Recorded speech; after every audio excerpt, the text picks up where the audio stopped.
Jerusalem. Israeli airstrikes hit the Jabalya refugee camp on October 31, causing buildings to collapse on displaced families in the besieged area. Doctors said more than 110 people, mostly women and children. Choose your plan. ArrowRight The Israeli army said the operation achieved its goal. We were focused on our goal. Israel Defense Forces spokesman Lt.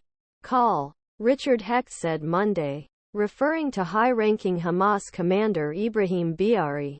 Since conflict began, nearly 10,000 Palestinians have been killed, according to Gaza Ministry of Health, as IDF pushes for destruction of Hamas militant group that rules region.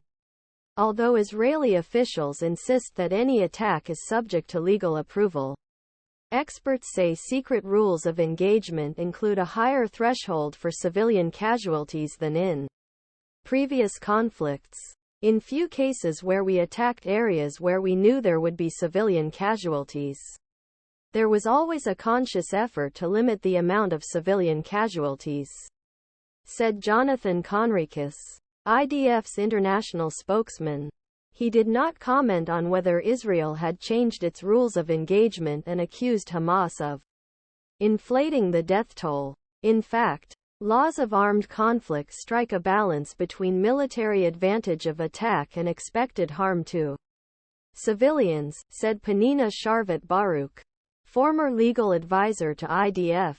Explaining Israel's logic, he said, the higher military advantage, the greater damage to civilians will be considered proportional, adding that any harm to civilians is secondary, not intentional. The results of these calculations are spread across the floors of Gaza's hospitals and morgues. Entire families were killed. Babies are buried in mass graves with their parents. Strikes hit water towers, bakeries, schools and ambulances. Human rights groups have flagged the increasing number of strikes as potential war crimes and called for an international investigation. International Criminal Court prosecutor Karim Khan said in comments last month that military decision-maker in the conflict should issue a clear warning that they will have to justify every attack on civilian object. International law requires the military make clear distinctions between civilians and militants and take all possible measures to prevent harm civilians. The principle of proportionality prohibits militaries from inflicting civilian casualties that are excessive in comparison with the direct military advantage expected during the attack. This is an imprecise standard that requires thorough investigation. A difficult task in an active war zone. How Israel selects its targets is shrouded in secrecy, making it extremely difficult for experts to determine whether those targets are legal.